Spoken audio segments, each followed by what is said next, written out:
History of Kashmir episode number 4। क्या आप जानते हैं कि हिमालय की गोद में बसी वादी कश्मीर का पहला मुसलमान हुक्मरान कौन था?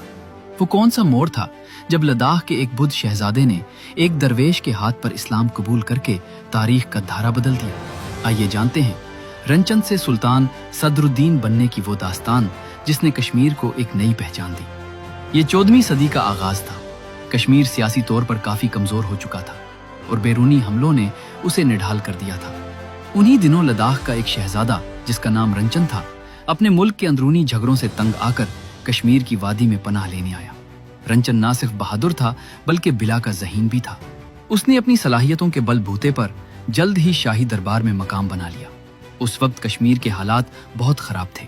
राजा भाग चुका था और हर तरफ अफरा तफरी थी। ऐसे में रंचन ने अपनी तलवार और अक्ल का इस्तेमाल किया और कश्मीर का इक़्तिदार अपने हाथ में ले लिया।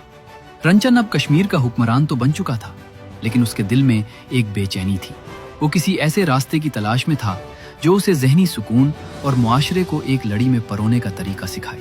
कहा जाता है कि उसने फैसला किया कि वो सुबह सवेरे जिस शख्स को सबसे पहले देखेगा उसका मजहब इख्तियार कर लेगा।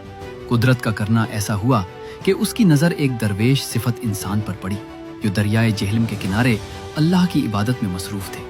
ये बुजुर्ग हजरत बुलबुल शाह रहमतुल्लाह अलैह थे। रंचन उनकी सादगी, उनके अल्लाह पर तवक्कुल और उनकी बातों से इतना मुतासिर हुआ कि उसने वहीं इस्लाम कबूल करने का फैसला कर लिया। यूं लद्दाख का रंचन तारीख का सुल्तान सदरुद्दीन बन गया और कश्मीर की तारीख में पहली बार किसी मुस्लिम हुक्मरान का सूरज तुलू हुआ। सुल्तान सदरुद्दीन का दौर अगरचे मुख्तसर था, तकरीबन 3 साल, लेकिन उन्होंने जिस तरह हुकूमत की उसने कश्मीरियों के दिल जीत लिए। सुल्तान ने जात पात और अमीर गरीब के फर्क को खत्म कर दिया। उनके दरबार में एक आम आदमी भी अपने बादशाह से बराह रास्त इंसाफ मांग सकता था। उन्होंने श्रीनगर में कश्मीर की पहली मस्जिद तामीर करवाई जिसे बद मस्जिद कहा जाता है। इसके अलावा उन्होंने अपने मुर्शिद के नाम पर बुलबुल लंगर कायम किया जहां गरीबों को मुफ्त खाना खिलाया जाता था।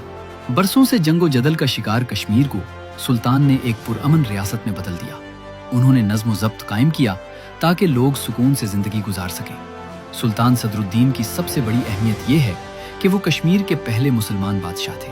उनके इस्लाम कबूल करने से वादी में एक नई लहर दौड़ी। लोग जो कि पुराने और पेचीदा समाजी निज़ाम से तंग थे, इस्लाम की बराबरी और सादगी की तरफ खिंचे चले आए। उन्होंने ज़बरदस्ती किसी को मुसलमान नहीं किया, बल्कि अपने अखलाक और इंसाफ से साबित किया कि एक मुस्लिम हुक्मरान कैसा होता है। यही वो बुनियाद थी जिस पर आगे चलकर कश्मीर की अजीम इस्लामी सकाफत की इमारत खड़ी हुई।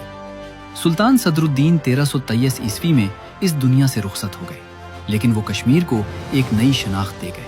उनका दौरे हुकूमत हमें सिखाता है कि हुकूमत सिर्फ ताकत का नाम नहीं, बल्कि दिलों को जीतने और इंसाफ कायम करने का नाम है।